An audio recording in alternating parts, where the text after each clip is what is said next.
हर हर महादेव।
इन दिनों में और होली तक आपका खाना सुरक्षित नहीं है।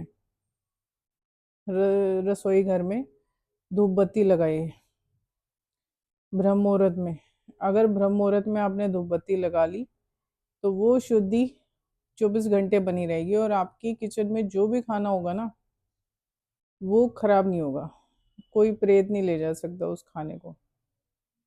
ठीक है, एक अवधि तक जो वो खाना होगा आपका बना हुआ वो कोई प्रेत नहीं ले जा पाएगा। आपको धूप बत्ती लगानी है। और अगर एग्जॉस्ट फैन भी चलाते हो तो किचन का फैन हो या बाथरूम का फैन हो, ठीक है ना, उनको कम यूज़ करो, क्योंकि इन दिनों में उसके ज़रिए भी नेगेटिव एनर्जी आपके घर में आती है। ठीक है, तो अगर आप किचन में फैन यूज़ कर रहे हो तो अब धूप बत्ती लगा लो साथ में धुआं निकालने के लिए। अगर आप चिमनी चला रहे हो या फैन यूज़ कर रहे हो तो धूप बत्ती ज़रूर लगाओ। तब भी लगाओ, लेकिन ब्रह्म मुहूर्त में ज़रूर लगाना। उससे नेगेटिव एनर्जी आपके पास नहीं आएगी, आपका खाना सुरक्षित रहेगा। और इन दिनों में बैंगन मत खाना बिल्कुल भी। अगरबत्ती घर के अंदर मत लगाना। धूप बत्ती चाहे आप 24 घंटे में कभी भी लगा सकते हो। ठीक है, धूप बत्ती का कोई परहेज नहीं माना गया है, कोई परहेज होता ही नहीं है। कुछ जो मूर्ख हैं वो कहते हैं धूप बत्ती 2 टाइम लगानी चाहिए। नहीं, आप अभी फिलहाल और लास्ट तक से होली तक आप ब्रह्म मुहूर्त में जागो, अलार्म लगा के जागो और धूप बत्ती लगा लो। लेकिन उससे पहले हाथ पैर और मुंह ज़रूर धो लेना, कुल्ला ज़रूर कर लेना। उसके बाद वो धूप बत्ती लगा देना, तो फिर आपको परेशानी नहीं आएगी। ये चीज़ें आपके खाने के आसपास भी नहीं आएगी। और इन दिनों में खट्टा मत खाना और तामसिक भोजन तो बिल्कुल मत करना, प्याज लहसुन से भरा हुआ। ये आप पर हावी हो जाएंगी अगर आप तामसिक खाना खाओगे तो। जितना हो सके सादा खाना खाओ, और बाहर का खाना ही पड़े तो जिसमें प्याज लहसुन हो वो मत खाना, भूल से भी मत खाना। लोगों के चटोरपने बंद नहीं होते हैं, लेकिन इन दिनों में परहेज कर लेना। ठीक है, और इन दिनों में आत्माओं का आतंक बहुत ज़्यादा होता है। और मैंने बताया था एक वीडियो में कि अगर आपके घर में से किसी को शांति मुक्ति नहीं मिली है तो वो और ज़्यादा आपके घर को और चीज़ें अट्रैक्ट वो होंगी होंगी आपके घर की तरफ, अगर वो आपके घर में और मुक्ति नहीं हुई है, चाहे आपकी माँ हो, बाप हो, भाई हो, बहन हो, या कोई रिलेटिव हुआ हो।